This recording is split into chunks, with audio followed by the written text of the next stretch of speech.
Reaction है, it's basically of what, है तो डैनियल सेल की, नो डाउट, पर डैनियल सेल क्या होती है, एक टाइप की गैल्वेनिक सेल, और गैल्वेनिक सेल का दूसरा नाम भी तो वोल्टाइक सेल होता है।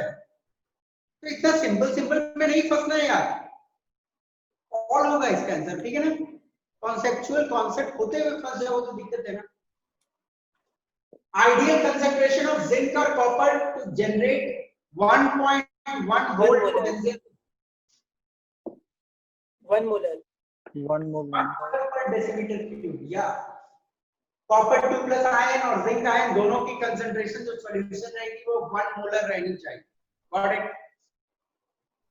गैल्वेनिक सेल में करंट कहां से कहां फ्लो करता है? कैथोड से एनोड होता है, गैल्वेनिक सेल में करंट कहां से कहां फ्लो कैथोड से करता एनोड, एनोड से हाँ? कैथोड से से anode. Anode.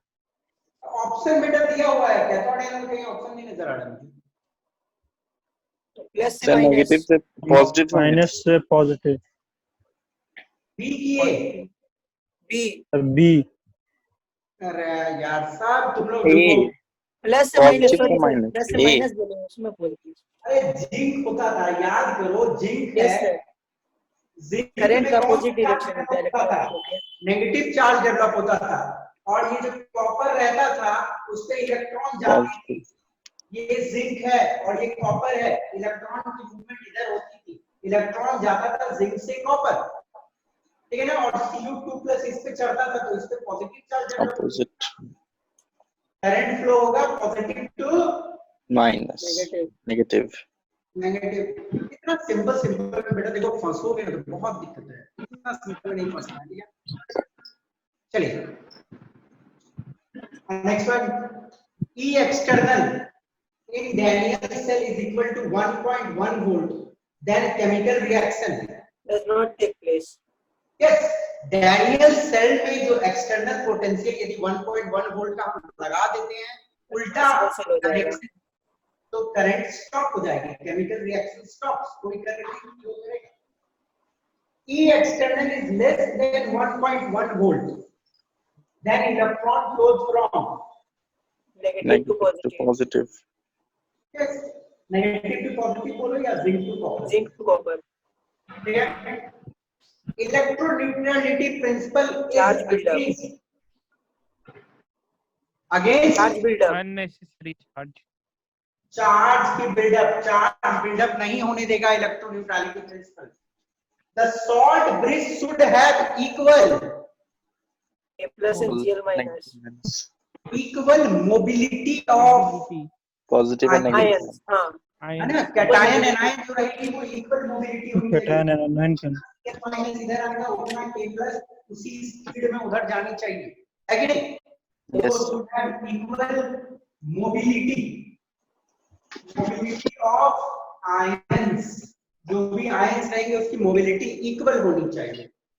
Agar agar present prevents, sorry mixing of prevents mixing mixing of of solution, solution and जो अंदर में रहता है, mixing of solutions into half cell. The potential difference at metal solution junction is known as, electrode potential. Electrode potential. इस सब तो मारूंगा electrode potential. देखो डैनियल से ले क्वेश्चन में फंसो मत, बहुत सिंपल क्वेश्चन होते हैं, 1 सेकंड सोच लेना है इन सब क्वेश्चन के बारे में। इसके बारे में बताओ, चलो कोई भी सोच के बताना थोड़ा सा। Chemical energy changes to electrical energy. अरे यार कहाँ केमिकल एनर्जी है? In which dash reaction is carried at expense of dash. Non spontaneous. Yes, Spontaneous not reaction. Non spontaneous reaction At the expense of Gibbs energy. at the expense of dash energy. Gibbs. Gibbs energy में drop होती है, ठीक है चलेगा, गलत नहीं है, पर ज्यादा बेटर होगा right electrical energy. Electrical energy नहीं, गिब्स एनर्जी कहाँ जाएगी बेटा? इलेक्ट्रिकल एनर्जी लेता है ये, इलेक्ट्रिकल एनर्जी ले रहा है तो गिब्स एनर्जी तो पॉजिटिव होगी इसमें। नहीं, गिब्स एनर्जी नहीं बोल सकते, इसमें इलेक्ट्रिकल एनर्जी है ना। Yes, galvanic cell convert the drop in dash energy to electrical world. Drop in gives chemical energy. Galvanic cell में कौन सी एनर्जी ड्रॉप होती है? Gibbs एनर्जी ड्रॉप होता है। कौन सा Gibbs. Energy? Gibbs energy, Gibbs energy. Gibbs free energy. ठीक है ना बेटा, ये सोचना है। देखो इसमें इलेक्ट्रोलाइटिक सेल में हम गिब्स एनर्जी का इस्तेमाल नहीं कर रहे, इसमें तो हम लोग बाहर से इलेक्ट्रिकल एनर्जी सप्लाई कर रहे हैं, है कि नहीं? इसकी Yes, Gibbs sir. Free energy तो पॉजिटिव आएगी, इसमें नहीं होगा, इसमें होगा। ठीक है ना, कॉन्सेप्ट लगाना। तो आई सपोज छोटी मोटी जो प्रॉब्लम होगी दूर हो गई होगी, और आई रिक्वेस्ट कि आज की क्लास थोड़ा ध्यान से देखना है, because the whole base of the chapter, पूरी चैप्टर की जो बेस है आज की क्लास पे टिकी है। यदि आज की क्लास में आप गड़बड़ी करते हो तो आपको नेक्स्ट कोई भी पार्ट इस चैप्टर का नहीं समझ जाएगा। तो थोड़ा कंसंट्रेशन के साथ ध्यान से देखना है। सर एक सेकंड रुकिएगा, इसको फोटो लेना है। हाँ बेटा ले लो, स्क्रीनशॉट ले लो, फोटो मत लो। Yes sir. हाँ ठीक है, ले लिया। Yes sir.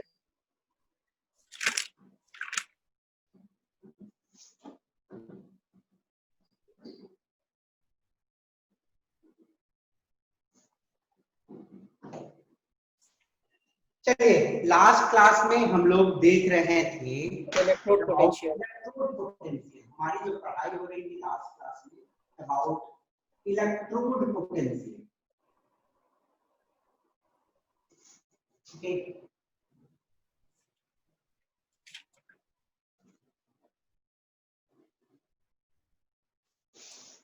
चलो बेटा जल्दी से आप लोग बता दो इलेक्ट्रोड पोटेंशियल कितने टाइप के होते हैं? Oxidation and reduction Oxidation and reduction. Oxidation potential और reduction potential. Reduction potential. Oxidation potential का मतलब होता है टेंडेंसी टू गेट Oxidize. दूसरे को रिड्यूस करेगा। इसको थोड़ा मैं रिवाइज कर दे रहा हूं क्योंकि ये पूरी लिंक है चैप्टर की इसी पे।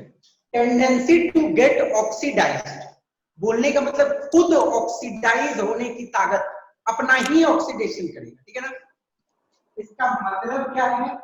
ऑक्सीडेशन पोटेंशियल यदि किसी की हाई है तो उसकी कौन सी एजेंट वाली कैपेसिटी है? रिड्यूसिंग। Reducing agent. तो oxidation potential is directly proportional to reducing power.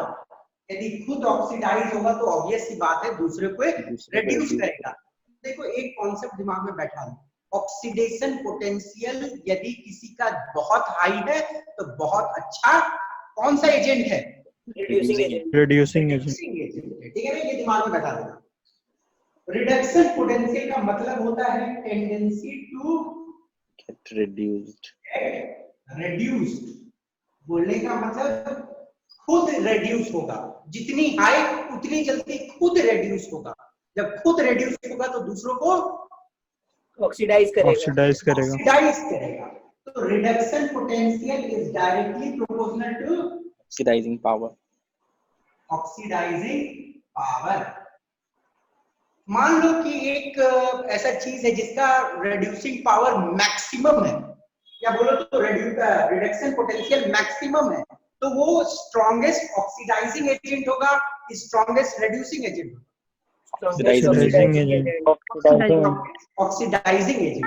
ठीक है ना, ये दिमाग में रखना, वेरी इंपॉर्टेंट। अब देखो लास्ट क्लास में एक चीज और मैंने बताया था, ई ऑक्सीडेशन और ई रिडक्शन दोनों मैग्नीट्यूड में सेम होता है, दोनों की वैल्यू सेम होती है, बट नेगेटिव ऑपोजिट। ठीक है, ये मैंने बताया था आप लोगों को। यदि आपके सामने सपोज करो एक वैल्यू दिया हुआ है कि जिंक की रिडक्शन पोटेंशियल है -0.76, तो उसकी ऑक्सीडेशन पोटेंशियल कितनी होगी? 0.76 प्लस हो जाएगा। ठीक है ना, ऑक्सीडेशन पोटेंशियल प्लस हो जाएगा यदि ये वाला -0.76। ठीक है ना, वेरी सिंपल में ये दिमाग में रखना है। अब चलो हम लोग कुछ एग्जांपल के तहत इसको समझने का कोशिश। ठीक है ना, तो पहला एग्जांपल जो मैं डिस्कस करूंगा आज आपके साथ कि इलेक्ट्रॉन पोटेंशियल को हम लोग कैसे डिनोट करते हैं वो देखिएगा। ठीक है ना, क्योंकि एग्जाम में सपोज करो जिंक बना Zn2+, +2 इलेक्ट्रॉन माइनस, ठीक है। अब मैं इसको लिखूंगा कैसे? ये बेसिकली क्या हो रहा है बेटा? ये हो रहा है लूज किया जब इलेक्ट्रॉन, तो हम इसको देखो कैसे, ऐसे लिखेंगे ई जिंक बना Zn2+, ठीक है। कैसे लिखे देखो, जिंक बना Zn2+, तो जिंक ने इलेक्ट्रॉन लूज किया होगा तब ना ऐसा पॉजिटिव चार्ज उस पर डेवलप हुआ होगा। तो दिस इज ऑक्सीडेशन। तो यहाँ पे जो शो कर रहे हैं हम ऑक्सीडेशन पोटेंशियल शो कर रहे हैं, क्योंकि एग्जाम में आपको नहीं देगा कि ऑक्सीडेशन पोटेंशियल का वैल्यू दिया हो कि रिडक्शन पोटेंशियल का वैल्यू दिया हो, तो ऐसे लिख देगा, आपको समझना है। अब समझो इसको मैं उल्टा कर दूंगा, जिंक 2+ + 2 इलेक्ट्रॉन गिव्स जिंक। यहाँ पे जिंक 2+ इलेक्ट्रॉन गेन कर रहा है, और इलेक्ट्रॉन जब गेन करता है तो इट इज रिडक्शन। रिडक्शन। तो हम इसको लिखेंगे कैसे, ई इलेक्ट्रॉन गेन करके ऐसा बना, तो इलेक्ट्रॉन गेन किया तो इट्स रिडक्शन। तो ऐसे लिखा रहेगा, तो कौन सा वैल्यू दिया हुआ है? Reduction potential. रिडक्शन पोटेंशियल का वैल्यू दिया हुआ है। तो ये तो बहुत सिंपल वाली होगी। चलो एक और हम लोग समझते हैं, hydrogen peroxide. Hydrogen peroxide 2H+ lose करता है और 2 इलेक्ट्रॉन लूज करता है, तो क्या बनता है? कोई मुझे बता सकता है? H2 गैस निकलता है, 2H+ निकल गया, हाइड्रोजन गैस निकलता है, तो क्या बचा? ऑक्सीजन। ऑक्सीजन बचा, ठीक है ना। तो H2O2, ध्यान से देखो, समझो, H2O2 2 हाइड्रोजन निकाला, 2 इलेक्ट्रॉन निकाला, तो हुआ क्या है इसके साथ? H के साथ ऑक्सीडेशन, निकलना ऑक्सीडेशन। ऑक्सीडेशन। तो H2O2 हुआ O2, तो क्या हुआ? ऑक्सीडेशन पोटेंशियल दिया हुआ है, ये ध्यान देना है, पकड़ना है कैसे। H2O2 देखो ऑक्सीजन बना, तो क्या दिया हुआ है? ऑक्सीडेशन पोटेंशियल दिया, ओके। अब यदि मैं इसका रिवर्स लिख देता हूं, 2H+ + 2 इलेक्ट्रॉन प्लस H2O2, चलो कोई मुझे प्रोडक्ट बता सकता है, क्या प्रोडक्ट होगा? प्रोडक्ट क्या होगा? H2 + O2। थोड़ा सोचो। 2H2 + O2 होना चाहिए सर।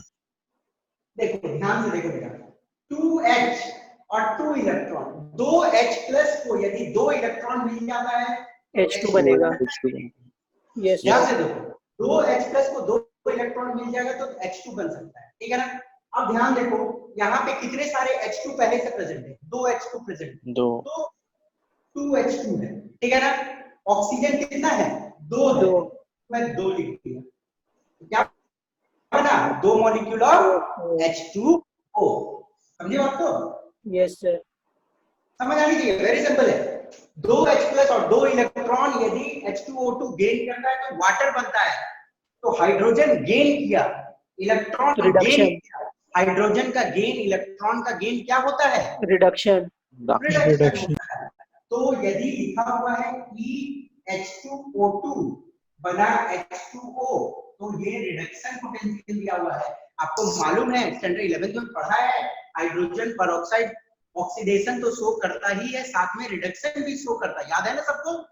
ओके, तो देखना हाइड्रोजन परऑक्साइड जब ऑक्सीजन बनती है तो ऑक्सीडेशन पोटेंशियल दिया हुआ होगा, और हाइड्रोजन परऑक्साइड यदि वाटर बनती है तो रिडक्शन पोटेंशियल दिया होगा। ये दिमाग में रखना, वेरी इंपॉर्टेंट, ठीक है ना।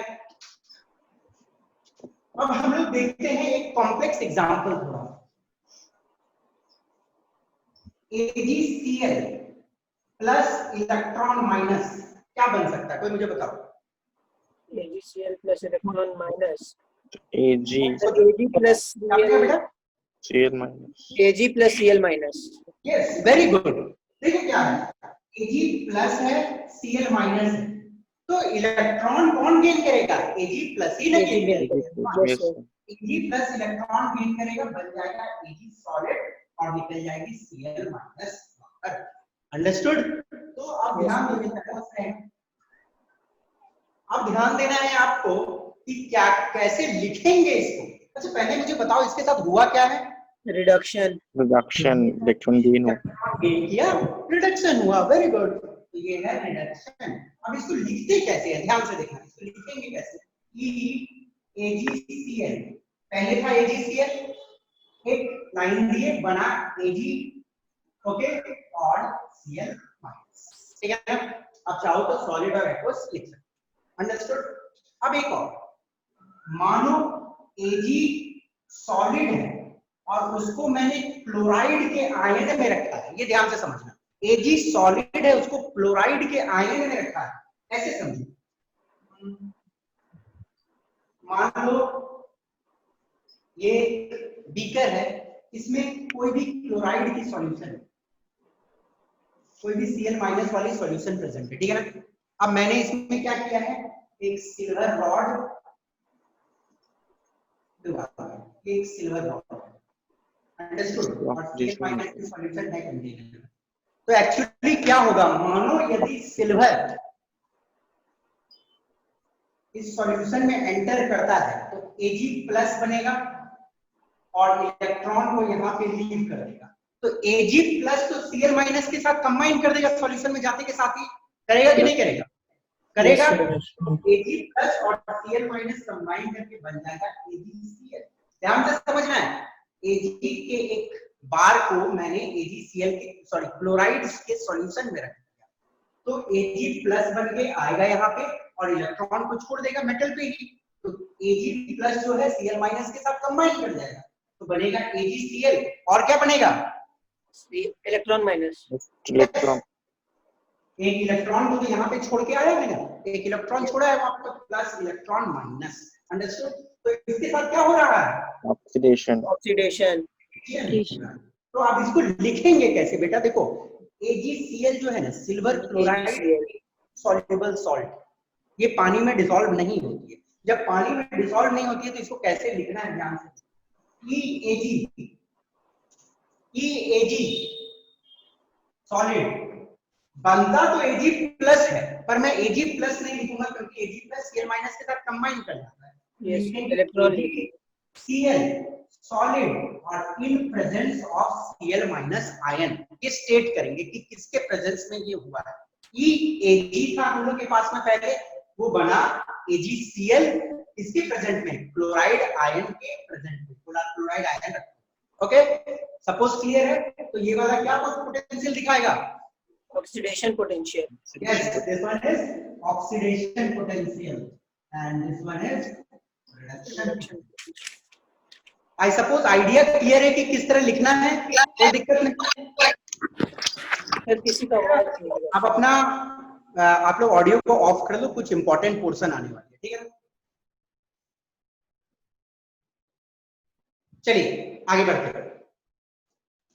कुछ लिखना है या कुछ स्क्रीनशॉट लेना है तो ले लो, ओके? हो गया? आगे बढ़े, चलो।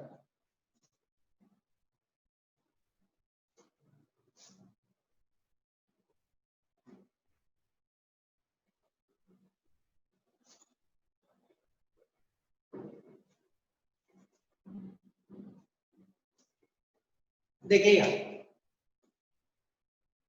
the next topic is EMF और सेल पोटेंशियल, ओके?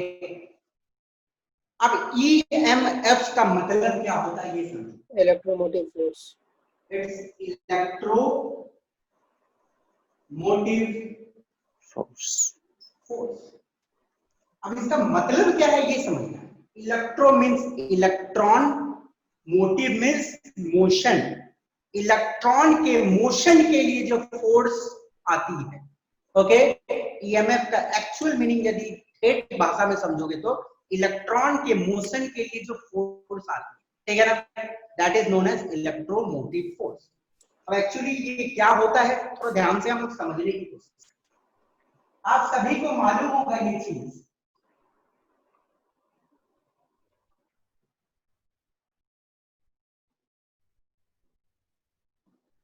जो मैं लेता था जिंक, सपोज करो मैंने ये जिंक लिया, तो जिंक सॉल्यूशन में एंटर करता था प्लस ठीक है ना, तो 2 इलेक्ट्रॉन यहाँ लीव करता था ओके, और मानो और जिंक इसमें आते जाएंगे तो इलेक्ट्रॉन इसमें आती जाएगी, तो इलेक्ट्रॉन इलेक्ट्रॉन के बीच में क्या होता था, रिपल्शन रिपल्शन होता था। और एक रिपल्शन कौन सा फोर्स जनरेट करेगा, पुश जनरेट करेगा, इलेक्ट्रॉन को पुश करेगा, तो इलेक्ट्रॉन को एक पुश मिलेगा, इलेक्ट्रॉन को पुश मिलेगा तो इलेक्ट्रॉन आगे बढ़ेगा। और यहाँ पे क्या होता था, Cu2+ इसके ऊपर जाता और Cu2+ इस इलेक्ट्रॉन को गेन करने का कोशिश करता था, तो इलेक्ट्रॉन को इधर क्या मिलता था, एक पुल मिलता था, पॉजिटिव वाला चार्ज इसको खींचता था अपनी, तो इधर एक पुल मिलता था। तो ये पुश और ये पुल एक फोर्स जनरेट करती है जिसके तहत इलेक्ट्रॉन मूव करता है ओके। तो इलेक्ट्रोमोटिव फोर्स को यदि हम लोग डिफाइन करें तो ये क्या है, ध्यान से देखिए,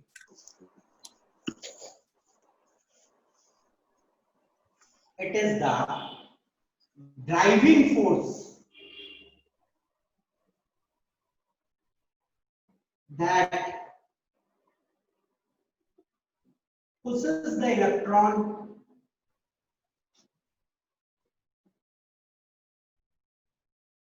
away from dash and pulls it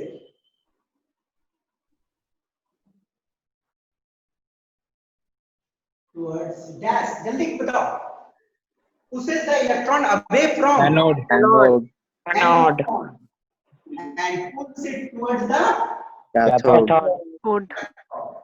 तो आप सभी को इलेक्ट्रोमोटिव फोर्स के बारे में पता चल गया होगा क्या होता है, ये एक ड्राइविंग फोर्स है जिसके चलते इलेक्ट्रॉन कैथोड से दूर भागेगा और सॉरी इलेक्ट्रॉन एनोड से दूर भागेगा और कैथोड की तरफ घिसते आएगा।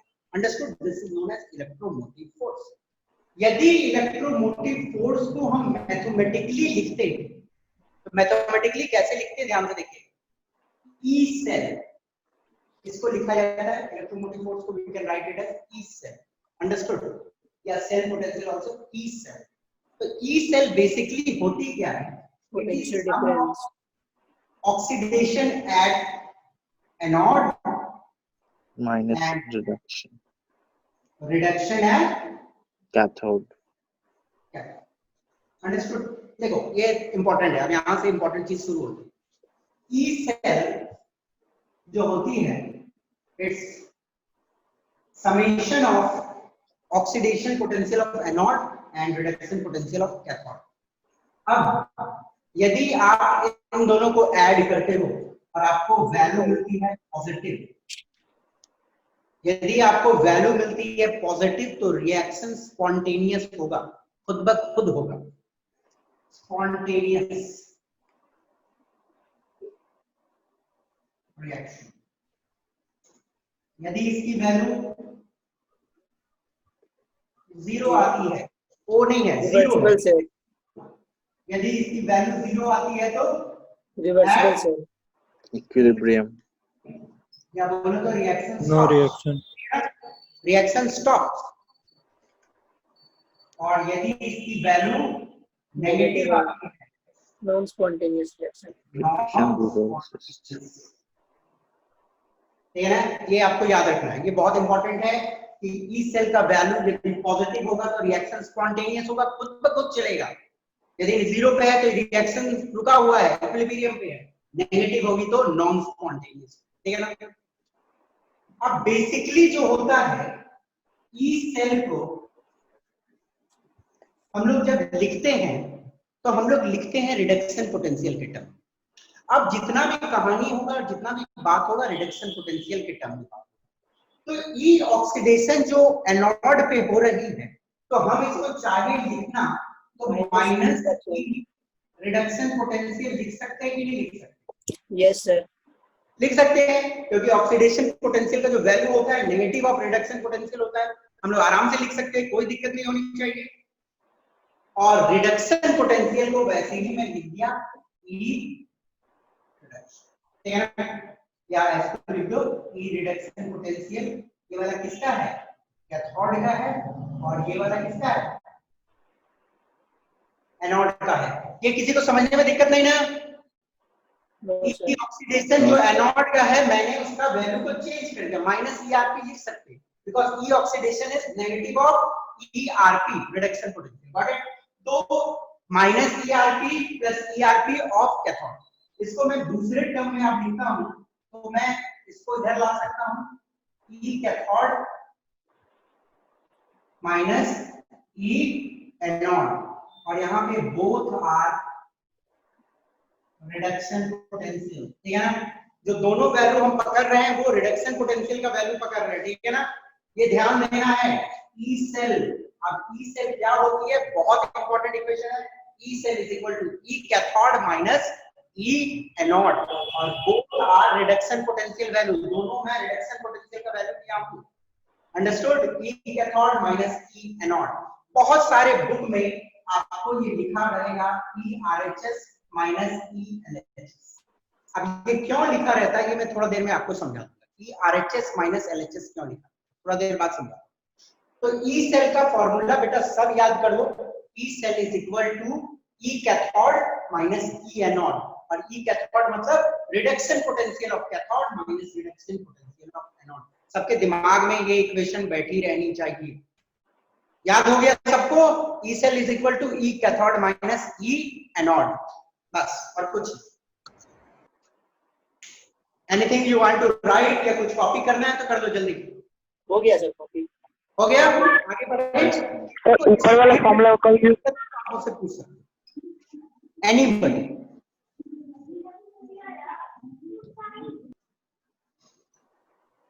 पूछिए बेटा, पूछो। आगे बढ़ लूं? कोई दिक्कत नहीं? Yes sir. Yes, sir. चलिए।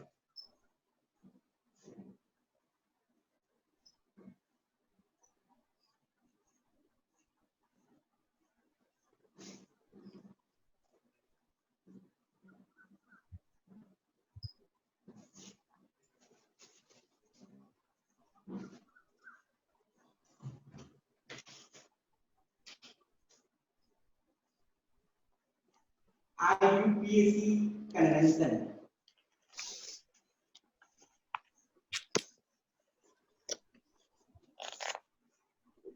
Cell notation.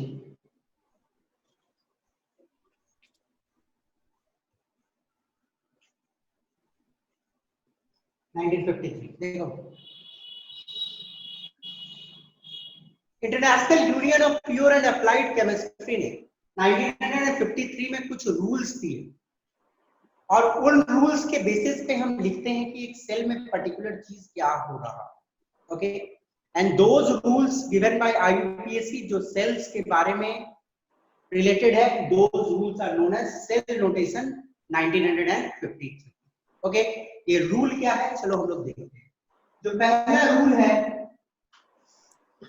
Anode half cell में जो कुछ हो रहा उसको हम लोग लेफ्ट साइड में लिखेंगे। ये हमारी लेफ्ट हाथ है और ये हमारी राइट हाथ है। लेफ्ट साइड में लिखेंगे, और ये दो लाइन का मतलब होता है सॉल्ट ब्रिज। ये दो लाइन का मतलब है सॉल्ट ब्रिज।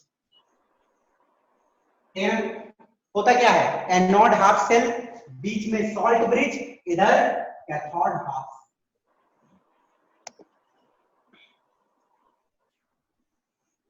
ध्यान से, बहुत सिंपल में समझना है। जो कुछ भी एनोड में होता है, ऑक्सीडेशन होती है, तो ऑक्सीडेशन का जो इक्वेशन है वो आपको लेफ्ट हैंड साइड में लिखना है, और रिडक्शन वाला इक्वेशन राइट हैंड साइड में लिखना है, और बीच में सॉल्ट ब्रिज से सेपरेट करना है।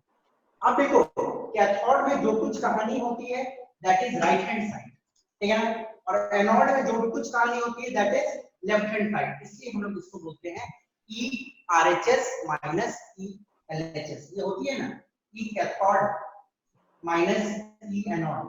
तो कैथोड की सारी कहानी कहाँ हम लोग लिखते हैं, राइट हैंड साइड, राइट में। इसलिए कैथोड को राइट हैंड साइड में लिखते हैं, इसलिए हम लोग कैथोड को बोलते हैं RHS। तो कैथोड का मतलब आप समझ लो RHS वाली सेल। Okay, very simple. कुछ एग्जांपल्स देखेंगे तो आइडिया क्लियर होगी। Next tool.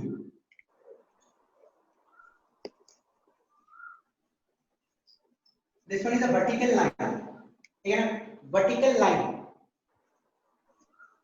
or semicolon is used to indicate phase boundary.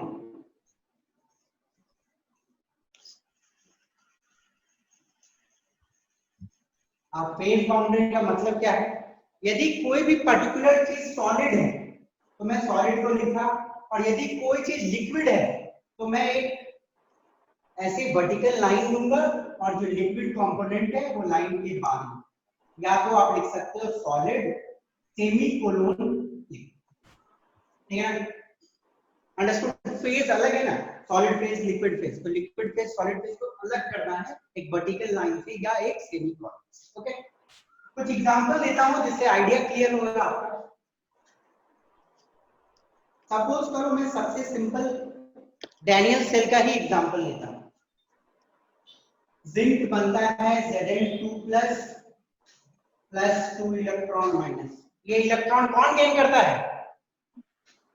Copper gain करता है। कॉपर नहीं, कॉपर 2 प्लस गेन करता है। कॉपर 2 प्लस 2 इलेक्ट्रॉन गेन करता है और बनता है कॉपर। तो ये इक्वेशन किसकी है? डैनियल सेल की है। This equation is of a Daniel cell.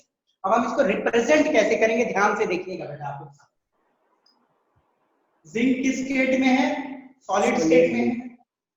Zn2 plus किस स्टेट में है? एक्वस स्टेट में है। कॉपर 2 प्लस किस स्टेट में है? एक्वस स्टेट में है। कॉपर किस स्टेट में है? Solid state. अब मुझे एक बात बताओ, जो ये वाला है इसके साथ क्या हो रहा है? इलेक्ट्रॉन लूज हो रही है। जब ऑक्सीडेशन क्या हो रहा है?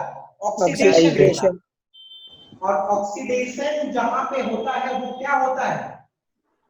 एनोड एनोड होता है, सबको मालूम है।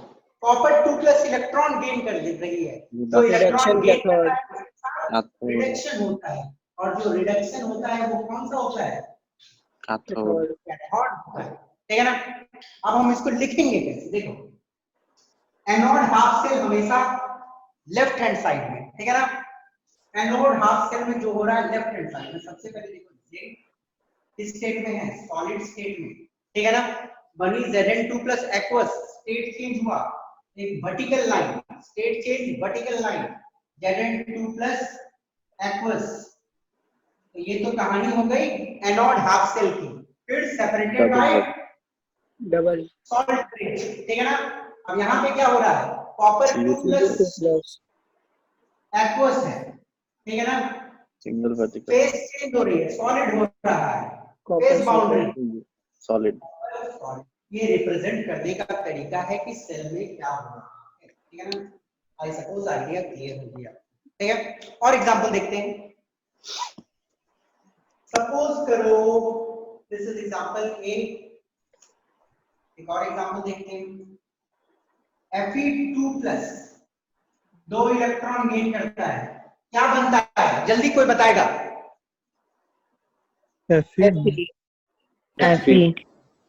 Fe2 प्लस, देखो सोचना नहीं है बेटा, दिमाग देखो, एग्जाम में क्विक डिसीजन लेना है।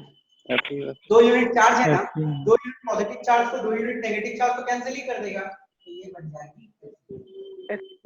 तो बेसिकली ये क्या है? रिडक्शन है कि ऑक्सीडेशन है? रिडक्शन है।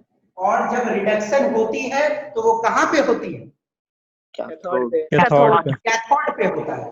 तो यहाँ पे सिर्फ हाफ सेल दिया हुआ है आपको, और हाफ सेल को भी रिप्रेजेंट करने के लिए आता है एग्जाम। तो हम लोग सॉल्ट ब्रिज इधर लिखे कि इस साइड लिखे, लेफ्ट साइड की राइट साइड?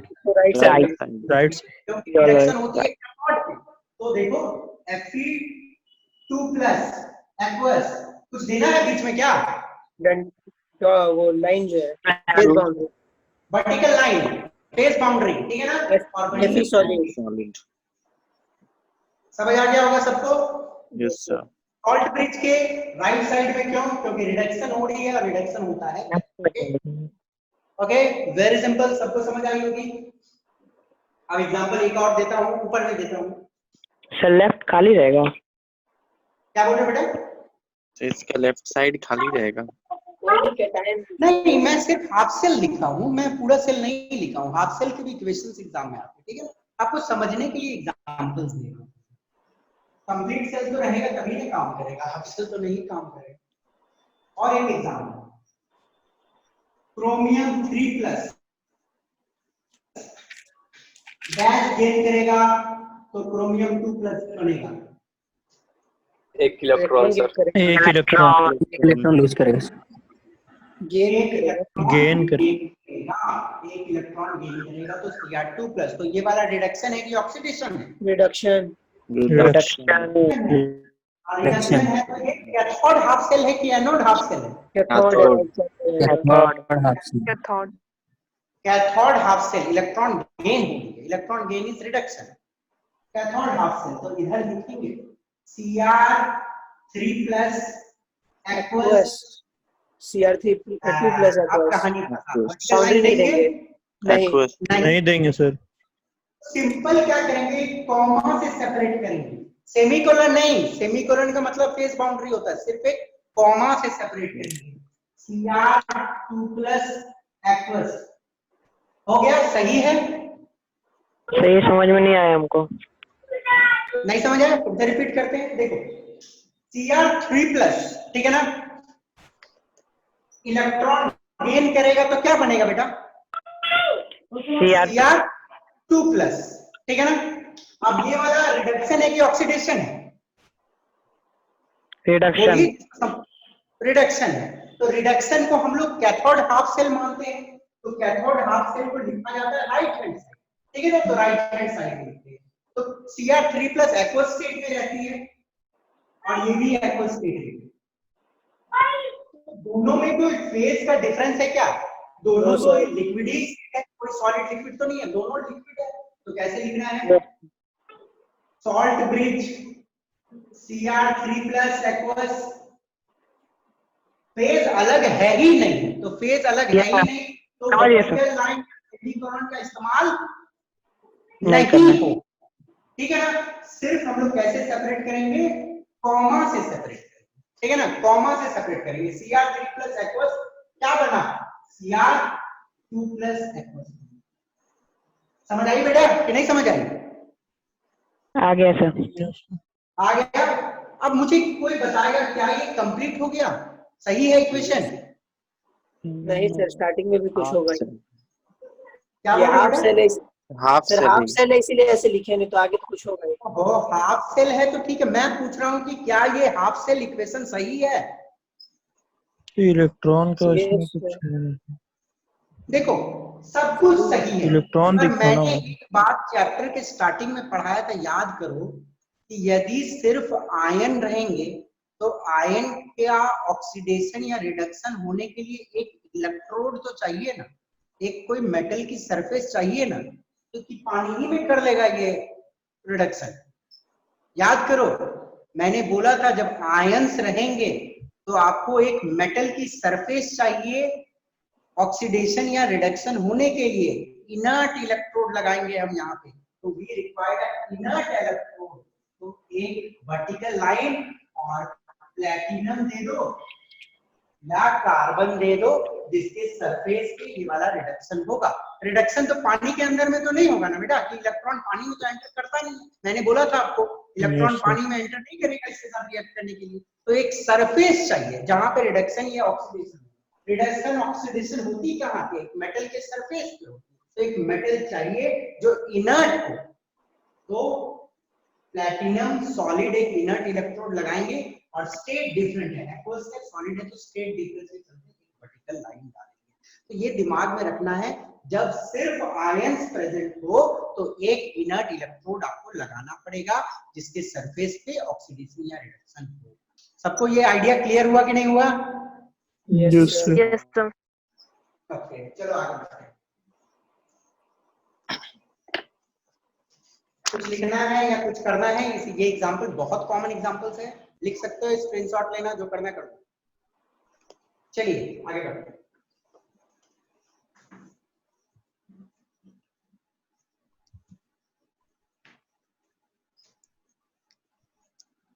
Ion electron. एक एग्जांपल देता हूं और सब बच्चा लिखेगा और मुझे बताएगा कि सही आप लोगों ने लिखा है कि नहीं लिखा है कॉन्सेप्ट वाइज। सपोज करो मैं लिया Fe2+ और वो बना Fe3+ प्लस डैश, क्या निकलेगा? इलेक्ट्रॉन। Plus electron. Fe3+ तभी Plus बनेगा one जब एक electron. वाला क्या है? ऑक्सीडेशन। Oxidation. इलेक्ट्रॉन बाहर जा रहा है, निकलना मतलब ऑक्सीडेशन।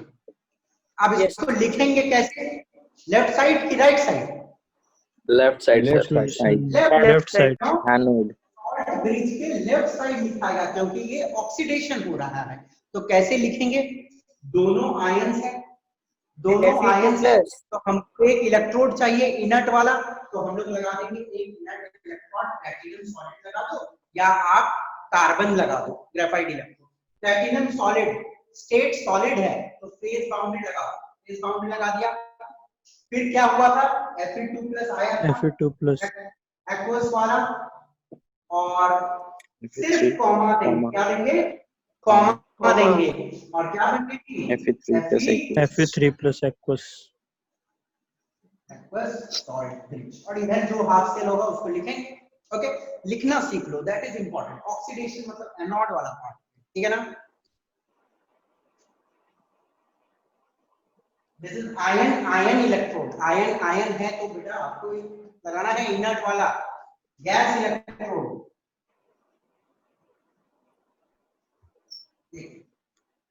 Cl2 किस कंडीशन में 2Cl- बनता है? इलेक्ट्रॉन गेन करेगा।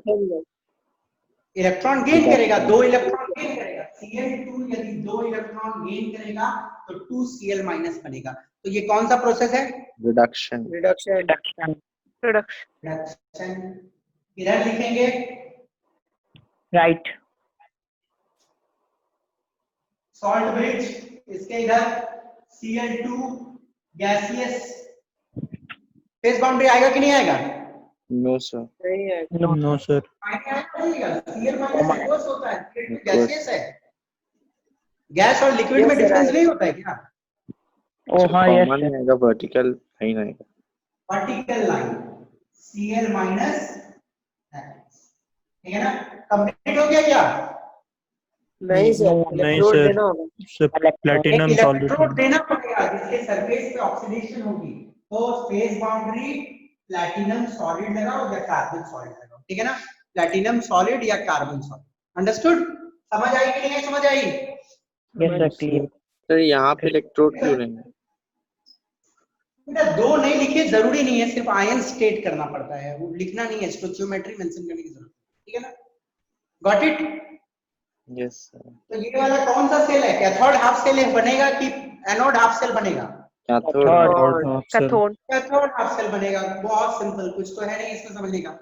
चलिए अब आगे।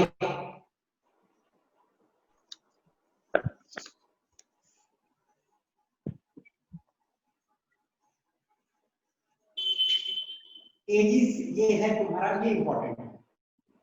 इनसॉल्युबल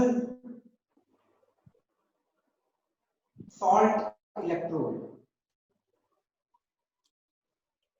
यदि मानो AgCl में लिया हूं तो AgCl एक इनसॉल्युबल सॉल्ट इलेक्ट्रोड होती है। तो अभी थोड़ा देर पहले बताया था, इलेक्ट्रॉन गेन करेगा तो क्या बनेगा?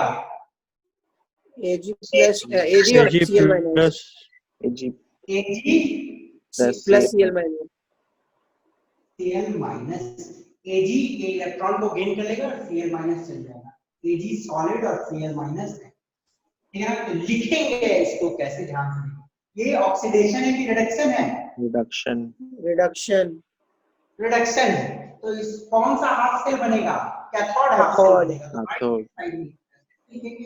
AgCl, ध्यान से देखो बेटा कैसे लिखेंगे। इनसॉल्युबल वाले को लिखने के लिए थोड़ा कंडीशन डिफरेंट हो जाता है। AgCl है, क्या स्टेट है?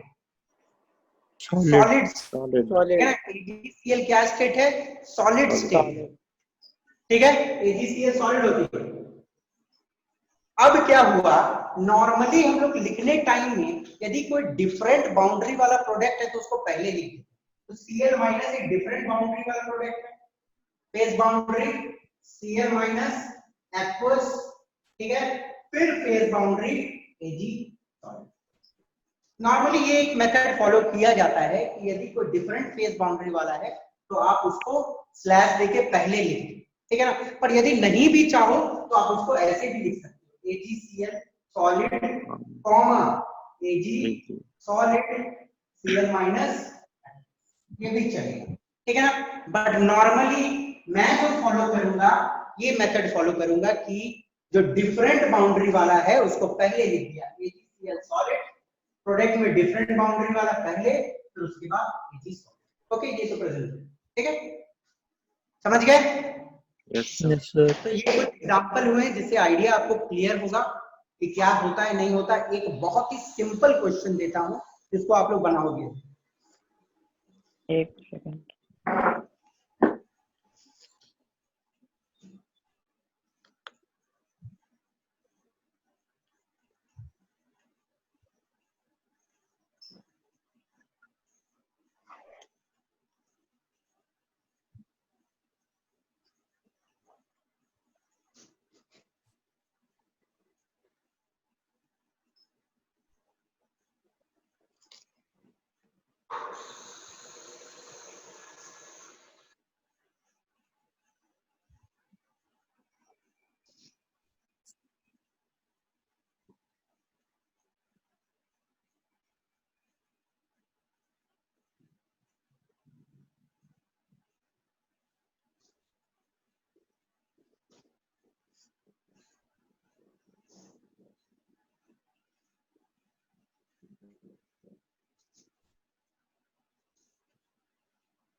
चलिए निकालिए, कौन बनाएगा इसको जल्दी से। ये एक सेल रिप्रेजेंटेशन है, थोड़ा सोच के बनाना, बहुत सिंपल क्वेश्चन है।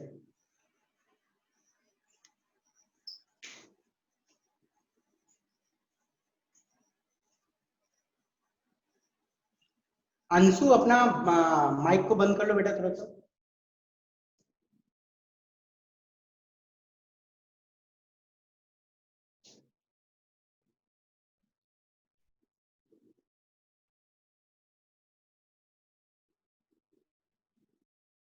It's 1.1.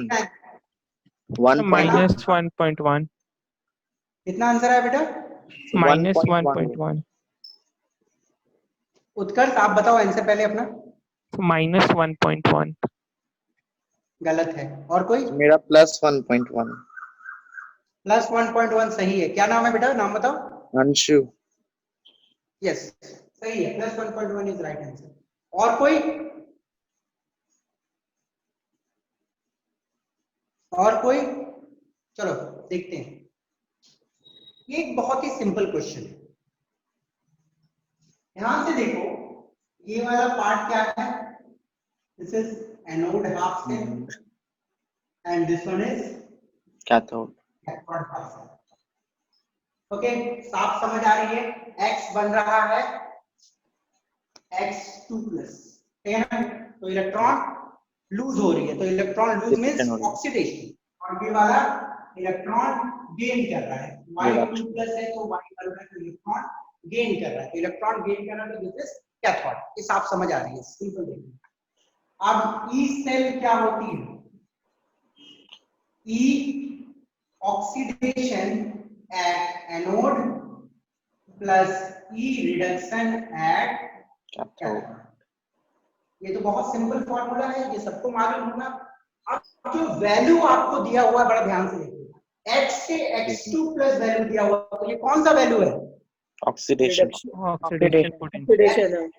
ऑक्सीडेशन है बेटा, इलेक्ट्रॉन लूज करेगा तब ना पॉजिटिव चार्ज आएगी। Yes, sir. इलेक्ट्रॉन लूज किया, इलेक्ट्रॉन Anode लूज किया तो पॉजिटिव चार्ज, ये ऑक्सीडेशन पोटेंशियल की वैल्यू, ठीक है ना। तो ऑक्सीडेशन पोटेंशियल की वैल्यू, तो हमको ऑक्सीडेशन पोटेंशियल की वैल्यू का रिक्वायरमेंट है। चलो लिखिए, ठीक है। प्लस y से y2 प्लस ये भी तो ये भी दिया हुआ है oxidation. ऑक्सीडेशन पोटेंशियल, पर हमको ऑक्सीडेशन पोटेंशियल का वैल्यू का तो रिक्वायरमेंट नहीं है, हमको रिक्वायरमेंट रिडक्शन किसका है? नेगेटिव साइन लगा, नेगेटिव साइन लगा देंगे तो नेगेटिव ऑफ नेगेटिव 0.3 पॉजिटिव तो क्या आ जाएगा? 0.3. पॉजिटिव 0.34, कोई दिक्कत नहीं क्योंकि ऑक्सीडेशन पोटेंशियल दिया हुआ है और मुझे कैथोड की रिडक्शन पोटेंशियल चाहिए, तो माइनस 0.34 बन जाएगी प्लस 0.34, तो प्लस 0.34, 0.76 और 0.34 1.1 वोल्ट। तो ये तो गैल्वेनिक सेल ही है, गैल्वेनिक ही सेल का आउटपुट 1.1 वोल्ट होता है ना। तो बेसिकली जो क्वेश्चन है उसको थोड़ा मैंने चेंज किया है, ये वाली जो है जिंक की ऑक्सीडेशन पोटेंशियल है और ये वाली कॉपर की ऑक्सीडेशन। ओके, किसी को कोई दिक्कत समझने में? No sir. समझ आ गया? आगे बढ़े, बहुत सिंपल सी क्वेश्चन है, ऑक्सीडेशन पोटेंशियल लिखा, रिडक्शन पोटेंशियल के लिए उल्टा बटा दिया, बैठ गई, आंसर आ गया। ओके, चलिए आगे बढ़ते हैं, एक और क्वेश्चन देते हैं।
स्कूल एग्जामिनेशन में, बोर्ड्स में ऐसे क्वेश्चन बहुत बार पूछे जाएंगे।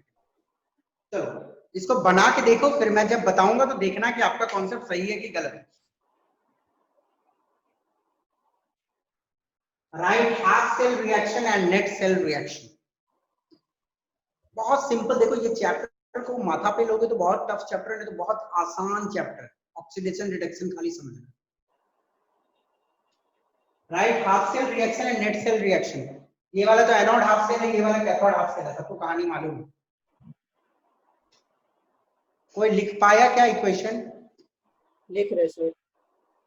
ट्राई करो 1 मिनट और फिर देखना कैसा हो। Say Ag is equal to AgCl plus electron.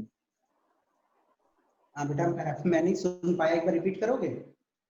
Say Ag is equal to AgCl plus electron. ये ओवरऑल इक्वेशन सही है, Ag plus plus Cl minus, सही ओवरऑल इक्वेशन सही सर बता रहे हो। दूसरा वाला हो जाएगा AgNO3 plus electron gives Ag solid plus NO3 minus. ठीक है, चलो मैं बताता हूँ। ओके, आई सपोज आप लोगों ने ट्राई किया होगा, जिनकी सही है मुझे बताना, जिनका गलत है वो कॉन्सेप्ट को एक बार फिर से इस वीडियो को देख लें। ध्यान से देखो, Ag बना हुआ है AgCl, साथ ही दिख रही है, देखो वो मेथड को थोड़ा सा डिफरेंट करके लिखा हुआ है। Ag सॉलिड बनी है AgCl, Cl माइनस के प्रेजेंस में, वही कहानी तो है। Cl माइनस सॉल्यूशन है, उसके में मैंने रख दिया है क्या? Ag रख दिया। ओके, Cl माइनस क्लोराइड्स की सॉल्यूशन है, उसमें मैंने Ag रख दिया है। तो Ag क्या करेगा? Ag प्लस बन के अंदर घुसेगा और एक इलेक्ट्रॉन को यहाँ पे लीव करेगा।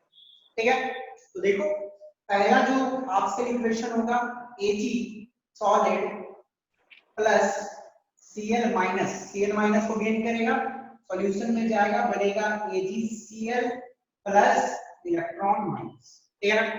दूसरा इक्वेशन क्या हो रहा है, ये जो इलेक्ट्रॉन निकलेगा वो इलेक्ट्रॉन ये गेन करेगा सेकेंड वाला option, Ag plus aqueous, Ag plus aqueous है, Ag प्लस एक्वस गेन करेगा ये इलेक्ट्रॉन को, और क्या बनेगा? Ag solid. Ag। ठीक है ना? तो ये तो हो गई कैथोड वाली रिएक्शन। देखो कैथोड वाला में इलेक्ट्रॉन गेन हुआ है, एनोड वाला में इलेक्ट्रॉन लूज हुआ है। तो ओवरऑल इक्वेशन जब हम लिखेंगे तो ओवरऑल इक्वेशन क्या होगा? ये इलेक्ट्रॉन और ये इलेक्ट्रॉन गया, ठीक है ना? Ag सॉलिड थी, Ag plus plus Cl minus gives AgCl। Ag plus aqueous plus Cl minus aqueous gives AgCl। solid. ठीक है, समझ आया कि नहीं समझ आया? Yes sir. Understood? Yes sir. Try करना है ऐसे सम को, ठीक है ना? कुछ नहीं है, एक को लिखा दूसरा को लिखा, इलेक्ट्रॉन इलेक्ट्रॉन गया, Ag सॉलिड गया, Ag प्लस Cl माइनस वही AgCl, और तो कुछ है ही नहीं इसमें।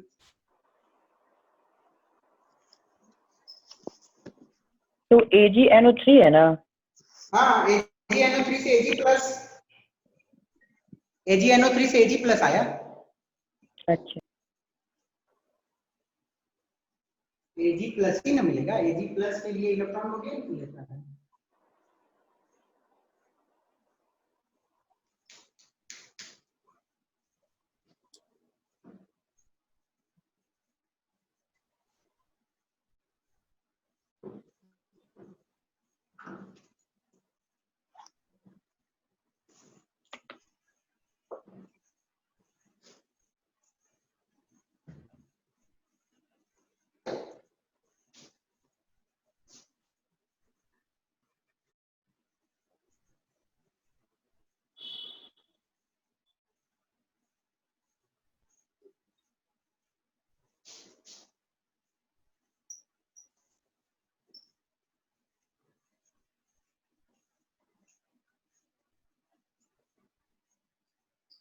देखो जितना न्यूमेरिकल्स में करवा रहा हूँ सबको एक बार प्रैक्टिस करना, ओके? सबको एक बार प्रैक्टिस करोगे कॉन्सेप्ट क्लियर होगा। मेजरमेंट ऑफ इलेक्ट्रोड पोटेंशियल, आप सभी को मालूम है कि हम लोग इलेक्ट्रोड पोटेंशियल किसको बोलते हैं? जैसे मानो ये वाला एक सॉल्यूशन है जिंक सल्फेट का, और इसी में मैं जिंक की रॉड को डीप कर देता हूँ, तो इसकी जो जंक्शन होती है, बाउंड्री, इसकी जो बाउंड्री होती है वहां पे एक पोटेंशियल डिफरेंस डेवलप होता है, that is known as electrode potential. ये सबको मालूम होगा। Yes sir. मेटल सॉल्यूशन के जो जंक्शन पे पोटेंशियल डिफरेंस डेवलप होती है, that is known as electrode potential. अब पॉइंट ये है यहाँ पे कि ये जो इलेक्ट्रोड पोटेंशियल है इसका एब्सोल्यूट वैल्यू या एग्जैक्ट वैल्यू मेजर करना पॉसिबल नहीं, you can not measure it absolute value. तो हम लोग करेंगे क्या? चलो वो देखते हैं। It is not possible to measure the potential of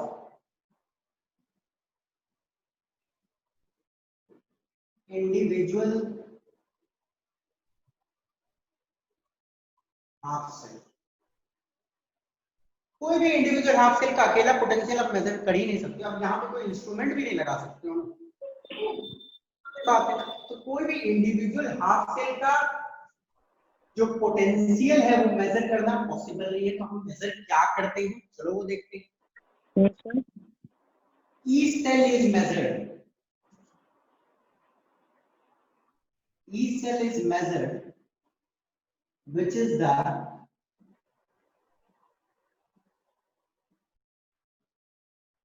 difference between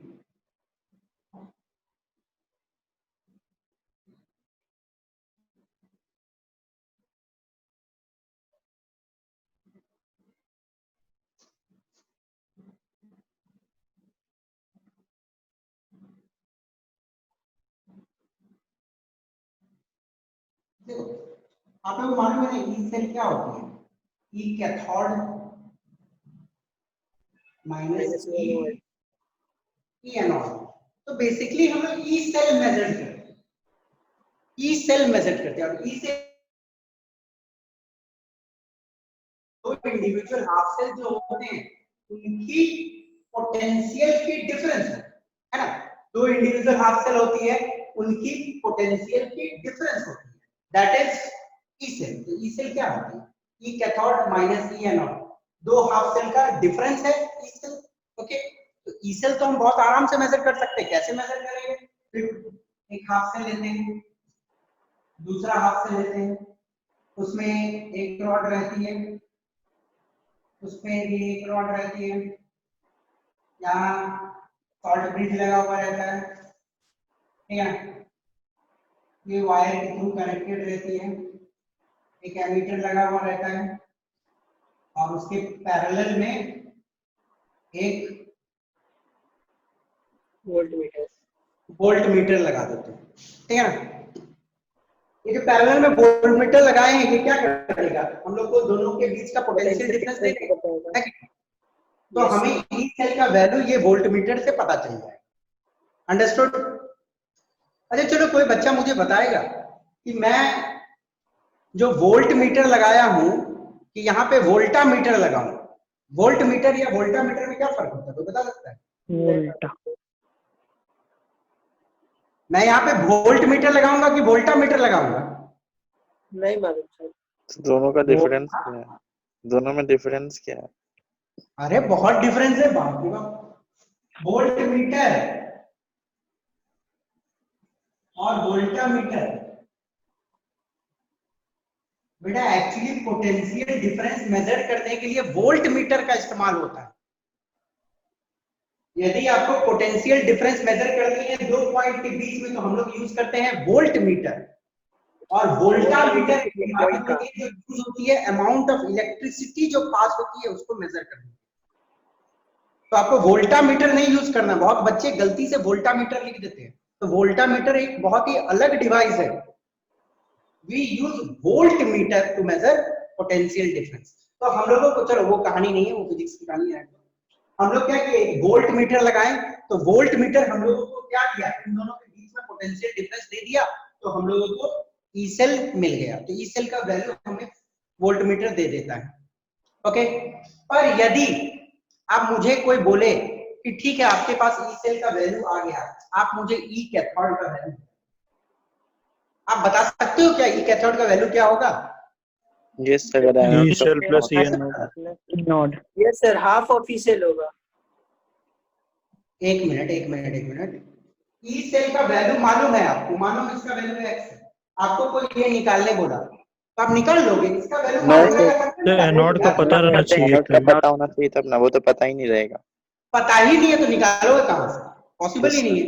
कम से कम इसको पता करना तो ये मालूम होना चाहिए, तो ये मालूम तो है नहीं हम लोग, तो हम लोग एक जुगाड़ बैठाते हैं, ये तो पता चल सकता है, ये पता चल जाएगा वोल्ट मीटर से, चलो इसकी कहानी सेट।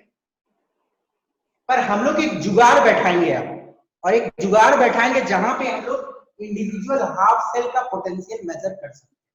अब वो जुगाड़ क्या है, ध्यान से देखिएगा। सपोज करो आप एक बिल्डिंग के 4th फ्लोर पे रहते हो, एक बिल्डिंग के 4th फ्लोर पे आप रहते हो, और आपको कोई बोला कि आप अपने घर पे दीवार जो है उसमें 8 फुट पे एक घड़ी टांग दो, तो आप क्या करते हो? आपका ये दीवार है, आप अपने घर के जमीन से 8 फुट मेजर करते हो और यहाँ पे एक घड़ी टांग दो, ठीक है, ये क्लॉक बढ़ा कितने पे, 8 फुट। आप कौन से फ्लोर पे हो? 4th फ्लोर, ठीक है। अब मुझे एक बात बताओ, आपने घड़ी तो 8 फुट पे टांग दिया, पर क्या सचमुच घड़ी को 8 फुट पे टांगा है? यदि मैं जमीन को मानूं, नो सर। यदि आप जमीन को मानो तो जमीन का जो डिस्टेंस है यहाँ से यहाँ, उसको मैंने कितना पकड़ लिया है? जमीन से अपने घर के फ्लोर तक का डिस्टेंस को मैंने 0 पकड़ लिया, ठीक है ना। ध्यान से देखो बेटा, जमीन से अपने घर तक के फ्लोर का डिस्टेंस को 0 पकड़ लिया और फिर मेजर किया यहाँ से लेके 8 फुट और घड़ी को टांग दिया। तो जिस तरह मैं जमीन से लेके फ्लोर तक के डिस्टेंस को इग्नोर कर देता हूं, उसी प्रकार मैं क्या करूंगा, कोई एक पर्टिकुलर हाफ सेल के वैल्यू को 0 पकड़ लेता हूं। कोई भी एक पर्टिकुलर हाफ सेल का वैल्यू को आप 0 पकड़ लो और उसको हम बोलेंगे स्टैंडर्ड, ठीक है ना। हम लोग स्टैंडर्ड लेके चलते ही हैं, जैसे यहाँ पे भी स्टैंडर्ड पकड़े, फ्लोर को हम क्या मान लिए, 0 लेवल मान लिए, यहीं से कैलकुलेशन स्टार्ट करते हैं, 0 लेवल मान लिया और यहाँ से 8 फुट नाम। तो हम लोग कोई भी एक पर्टिकुलर हाफ सेल को स्टैंडर्ड पकड़ लेते हैं और उसके वैल्यू को हम जीरो मान, ठीक है। अब उसके वैल्यू को हम जीरो मान ले तो ई सेल का जो वैल्यू होता है वही ई कैथोड का वैल्यू हो जाएगा, ठीक है। या तो दूसरा भी कर सकते हो आप, ई कैथोड को जीरो पकड़ लो, ई कैथोड को जीरो पकड़ लोगे तो ई सेल की वैल्यू माइनस ई नॉट के बराबर होगी। पर हम लोग जीरो पकड़ते किसको हैं, स्टैंडर्ड किसको लेते हैं वो देखते हैं, ठीक है ना। चलो, तो यहां तक की कॉन्सेप्ट तो क्लियर हो गई। सिंपल दिमाग में रखना है कि ई सेल को एग्जैक्टली मेजर करना हाफ सेल के लिए पॉसिबल नहीं है, ओके। पोटेंशियल जो है हाफ सेल का मेजर करना पॉसिबल नहीं है, तो हम लोग क्या मेजर करते हैं, ई सेल मेजर करते हैं, that is the difference between two half cell potential.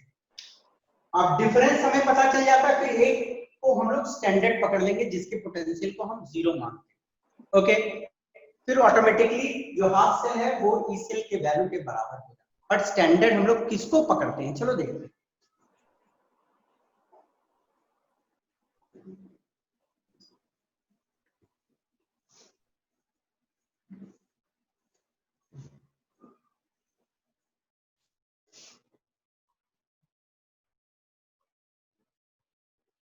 Standard hydrogen electrode, ठीक है ना। स्टैंडर्ड हाइड्रोजन इलेक्ट्रोड एक ऐसी इलेक्ट्रोड है जिसके वैल्यू को हम लोग जीरो पकड़ते हैं, ओके। अब ये क्या होता है और कैसे हमारे काम में आता है, चलो देखते हैं। शॉर्ट में इसको SHE भी बोला जाता है, SHE। SHE is a reference electrode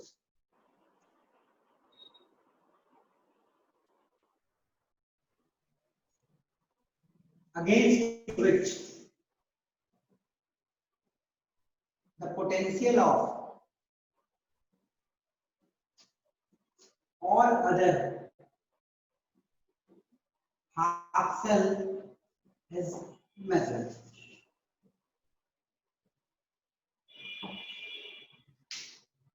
तो ऐसी क्या होता है, एक रेफरेंस इलेक्ट्रॉन, SHE एक कन्वीनियंट रेफरेंस इलेक्ट्रोड है जिसके आधार पे हम दूसरे इलेक्ट्रोड्स का पोटेंशियल को मेजर करते हैं, ओके।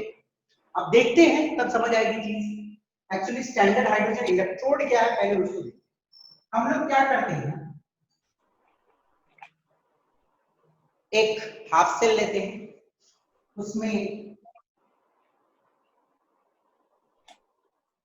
एसिड रखेंगे, कोई भी एसिड रखो जिसकी कंसंट्रेशन रहनी चाहिए 1 मोलर, ठीक है। कोई भी एसिड जिसकी कंसंट्रेशन 1 मोलर रहनी चाहिए। फिर उसमें हम लोग एक ऐसा वेसल डालते हैं, ओके। इस वेसल में एक वायर लगा रहता है और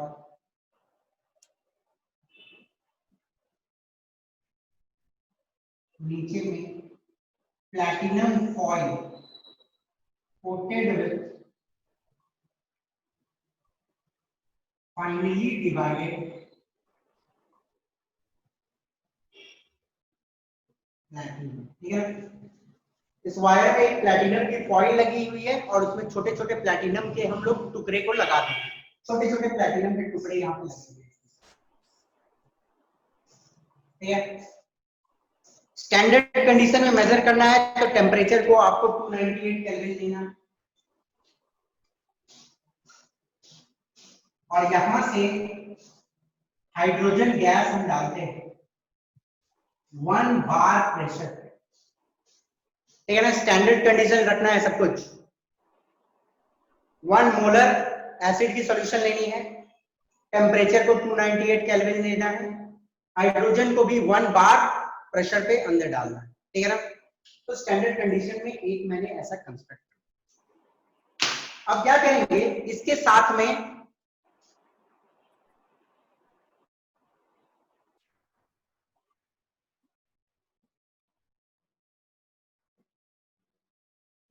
एक दूसरा हाफ शेल लेंगे।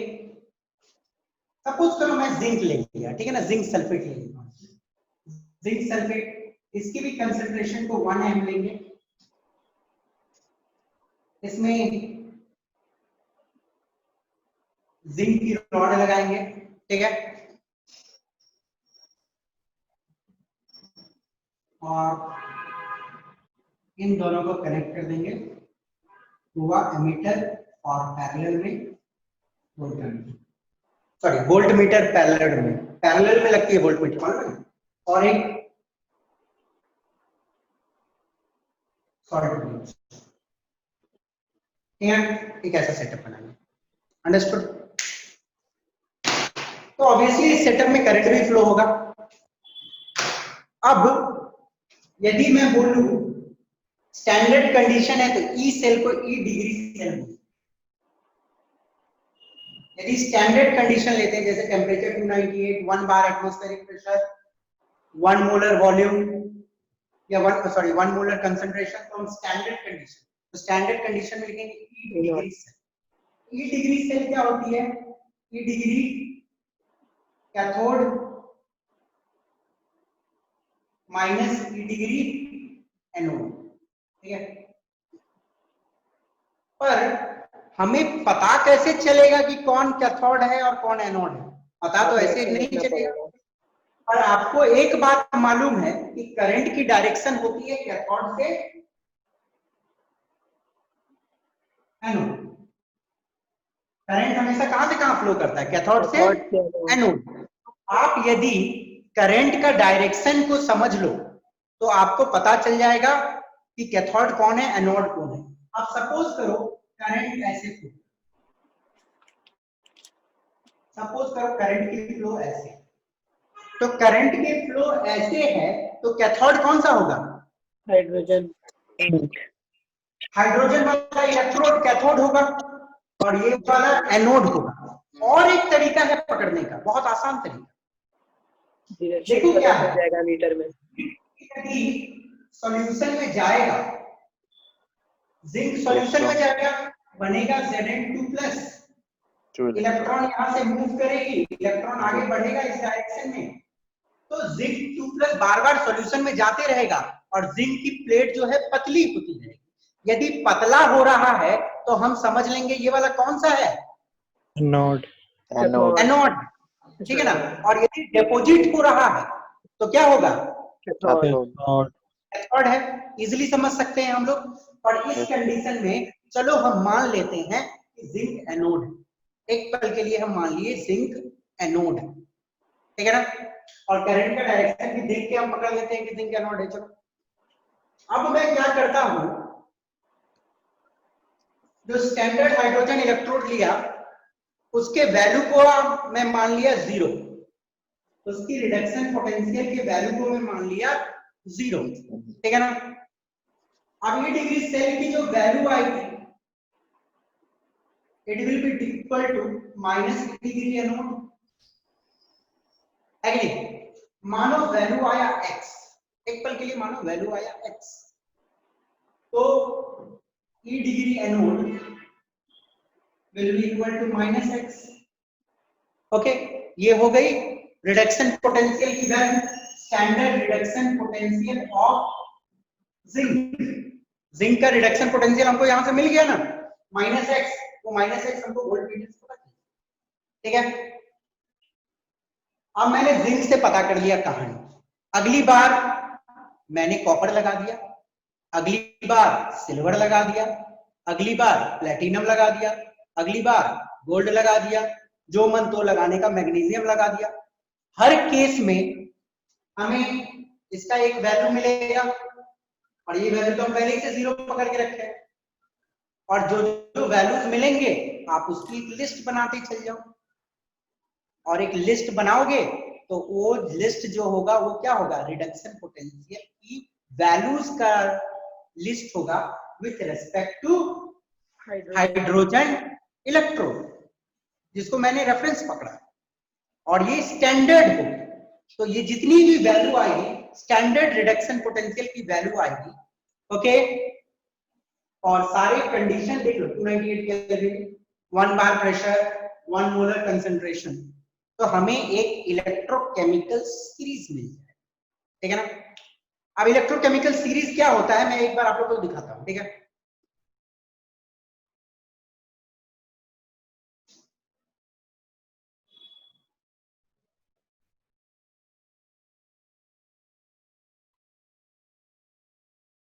देखो आप सभी को दिख रहा है कि नहीं दिख रहा है? Yes sir. दिख रहा है, देखो ध्यान से। अब बेटा ध्यान से देखो, यहाँ पे जो हाइड्रोजन है, हाइड्रोजन का वैल्यू को 0 लिया हुआ दिख रहा है कि नहीं दिख रहा है? Yes sir. Yes, sir. Hydrogen का वैल्यू को मैंने पकड़ लिया 0 और सारे स्टैंडर्ड पोटेंशियल है। स्टैंडर्ड पोटेंशियल का मतलब है सब स्टैंडर्ड कंडीशन में लिए गए। वहीं जिंक का वैल्यू को देखो -0.76, ओके, वो स्टैंडर्ड कंडीशन में हाइड्रोजन को रेफरेंस मान के पकड़ लिया, उसकी वैल्यू आ गई जिंक की। फिर आप एल्युमिनियम ले लिया होगा वैसे, फिर उसके बाद सिल्वर ले लिया, जो मन लेना है सब बैठाते गया और एक सीरीज बना दी, ठीक है ना। और वो सीरीज में सबकी पोटेंशियल की वैल्यू दी हुई है। ऊपर वाला जो है उसकी वैल्यू ज्यादा है और नीचे वाला जो है उसकी वैल्यू कम है हाइड्रोजन के रेस्पेक्ट में, ओके। तो हमारे पास ऐसी एक सीरीज तैयार हो। तो आई सपोज आप लोगों को कहानी समझ आ गई होगी कि जो इलेक्ट्रोकेमिकल सीरीज आप लोग देखते हो अपने एनसीईआरटी बुक में, याद है कि नहीं याद है? Yes sir. Redox reaction chapter में एक इलेक्ट्रोकेमिकल सीरीज देखे होंगे चैप्टर 11 में, है कि नहीं? देखे हैं सर। याद नहीं है सर। कैसे तैयार हुआ, वो कैसे बना, सबको मालूम चल गया। Yes sir. ओके, हाइड्रोजन को इलेक्ट्रोड को स्टैंडर्ड पकड़े और एक एक करके वैल्यू डालते गए और फिर पूरा हम लोग चार्ट क्रिएट करते। ओके, तो इलेक्ट्रोकेमिकल सीरीज हमें मिल गया। कैसे मिला, ये कहानी समझ आ गई आप लोगों को?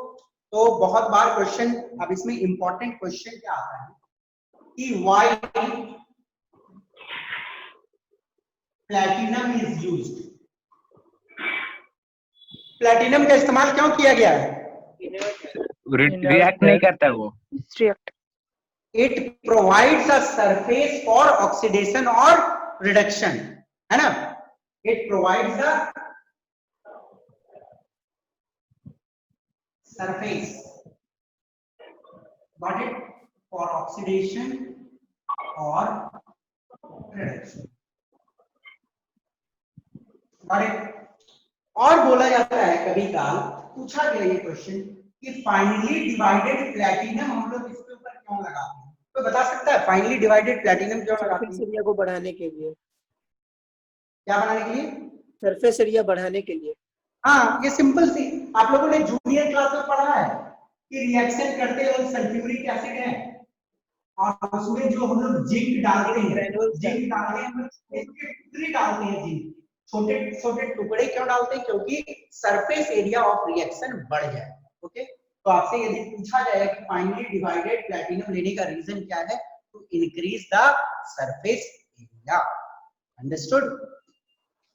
तो ये तो है स्टैंडर्ड हाइड्रोजन इलेक्ट्रोड की कहानी, जहां पे हमने जुगाड़ लगाया, एक को 0 पकड़ा तो वोल्टमीटर जो कहानी बताया उसके बाहर बराबर कर दिए, तो हमें स्टैंडर्ड रिडक्शन पोटेंशियल की वैल्यू मिलते चल गई। हम लोग अरेंज करके एक इलेक्ट्रोकेमिकल सीरीज बना ली।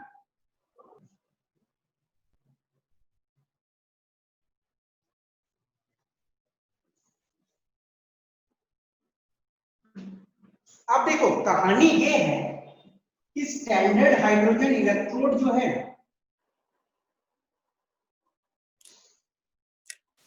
वो कैथोड की तरह भी हो सकती है, वो एनोड की भी तरह हो सकती है।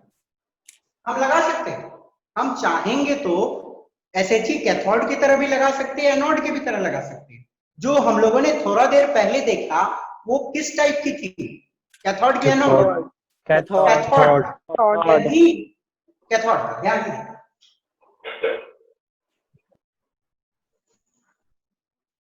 यदि मानो स्टैंडर्ड हाइड्रोजन इलेक्ट्रोड को मैंने बनाया एनोड, यदि मैं एनोड बनाऊंगा तो एनोड पे क्या होती है? ऑक्सीडेशन। ओके, तो क्या होगा एनोड पे? रिएक्शन, हाइड्रोजन गैस जो होती है, ठीक है ना, हाइड्रोजन गैस लेते हैं हम लोग, हाइड्रोजन गैस यूज करेगा और क्या बनेगा 2H plus plus 2 electron H plus बनेगा, ठीक है ना। हाइड्रोजन इलेक्ट्रॉन जो 2 इलेक्ट्रॉन यदि लूज करेंगे तो 2 H प्लस बनेगा।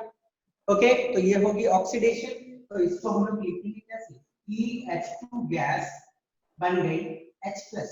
तो ये क्या है, स्टैंडर्ड ऑक्सीडेशन पोटेंशियल। तो स्टैंडर्ड ऑक्सीडेशन पोटेंशियल का वैल्यू हम लोग हाइड्रोजन इलेक्ट्रोड का लेंगे 0। ओके, रेफरेंस है इसलिए ले लेते हैं 0। एनोड बनाओ तब भी 0। यदि हम इसको कैथोड बनाते हैं तो कैथोड में क्या रिएक्शन होगा, इलेक्ट्रॉन गेन होता है। तो जो H प्लस आयन प्रेजेंट होती है, 2H प्लस आयन प्रेजेंट है, वो 2 इलेक्ट्रॉन गेन करता है, क्या बन जाता है, H2 hydrogen H2 H2 gas बन जाती है। ओके, तो इसको हम लोग कैसे लिखेंगे, EH प्लस एक्वस जो होता है वो बन गई H2 गैस। तो ये क्या हो रहा है, इलेक्ट्रॉन गेन हो रहा है, और इलेक्ट्रॉन जब गेन होती है इट्स रिडक्शन, तो स्टैंडर्ड रिडक्शन पोटेंशियल 0 होता है। 0 ऑब्वियसली है, यदि स्टैंडर्ड ऑक्सीडेशन पोटेंशियल 0 है तो उसका नेगेटिव भी 0 ही हो। तो हाइड्रोजन इलेक्ट्रोड को आप कैथोड पकड़ो या एनोड पकड़ो, बोथ केस में वैल्यू जो होगी उसकी 0 ही आएगी। अंडरस्टूड। अब मैं मानो एक पल के लिए इस हाफ सेल को लिखने की कोशिश करता हूं, कैथोड हाफ सेल को लिखता हूं तो कैसे लिखूंगा, बताओ जल्दी बताओ। क्या, कैथोड हाफ सेल लिखूंगा तो कैसे लिखूंगा, जल्दी बताओ। कैथोड हाफ सेल लिखेंगे तो सर 2H प्लस एक्वस, दो भौतिक पहले सॉल्ट ब्रिज आएगी, पहले सॉल्ट ब्रिज रहेगा, उसके बाद यस सर एक्वस पहले salt bridge right hand side में, ठीक है ना। तो हम लोग क्या लिए हैं, H प्लस, तो H प्लस है एक्वस, एक्वस स्लैश मतलब वो फेज एक्वस। पर आप sir. एक काम को, जो यहाँ स्टैंडर्ड कंडीशन है तो आपको मोलैरिटी मेंशन कर देंगे, H प्लस एक्वस 1 मोलर, ठीक है ना। H प्लस एक्वस 1 मोलर क्या बना, H2 गैस कितने पे, H2 गैस कितने पे रहता है, 1 बार प्रेशर पे रहता है। और उसके बाद और क्या मेंशन करना है, प्लैटिनम और क्या मेंशन करना है, प्लैटिनम प्लैटिनम प्लैटिनम। समझ आई। तो ये वाला हो गया कैथोड हाफ सेल का, स्टैंडर्ड कंडीशन में लिखना है तो एनोड सेल हाफ सेल का आप लोग ऐसा होमवर्क करके आना। इसका लिखना होगा तो किधर लिखेंगे बेटा बताओ तो, लेफ्ट में LHS level left hand side में। लेफ्ट है अब देखो कहानी ये है कि हम लोग तो अपने मर्जी से कैथोड एनोड बना देते हैं, बट IUPAC के रिकमेंडेशन के हिसाब से हमेशा स्टैंडर्ड हाइड्रोजन इलेक्ट्रोड को एनोड बनाया जाए। ओके, ये तो हम लोग कुछ भी कर सकते हैं, हमारी मर्जी, हम उसको लगा रेफरेंस माने हैं तो हम उसको कैथोड लगाएं या एनोड लगाएं, ये हमारी मर्जी, ठीक है। बट IUPAC के रिकमेंडेशन के हिसाब से स्टैंडर्ड हाइड्रोजन इलेक्ट्रोड को हमेशा एनोड लगाया जाता है, ठीक है ना। अंडरस्टूड। तो नेक्स्ट क्लास में हम लोग देखेंगे कि इलेक्ट्रोकेमिकल सीरीज कैसी बनी थी, और हम लोग स्टैंडर्ड हाइड्रोजन इलेक्ट्रोड को सिर्फ एनोड पकड़ेंगे और एनोड पकड़ के वैल्यूज को लिखते जाएंगे, ठीक है ना। आई सपोज अभी तक की आइडिया क्लियर होगी कि इंडिविजुअल इलेक्ट्रोड पोटेंशियल मेजर का, देखो ये बहुत ही इंपॉर्टेंट क्लास है आज, और कल की क्लास भी तो और इंपॉर्टेंट होने वाली है इससे related. Individual electrode potential half cell का मेजर करना पॉसिबल है कि नहीं है, नहीं नो सर नहीं है, नहीं है। तो उसके लिए हम लोग क्या जुगाड़ लगाते हैं, किसी को reference standard electrode potential, standard hydrogen electrode लगाते हैं और उसकी वैल्यू को 0 पकड़ लेते हैं, ठीक है ना।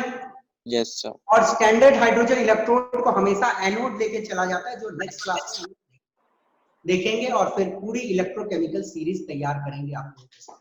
तो आज के लिए बेटा इतना ही, पर जितना मैं आज बताया कल के क्लास में आपको पढ़ के आना है, तभी कल की क्लास समझ आएगी, नहीं तो दिक्कत।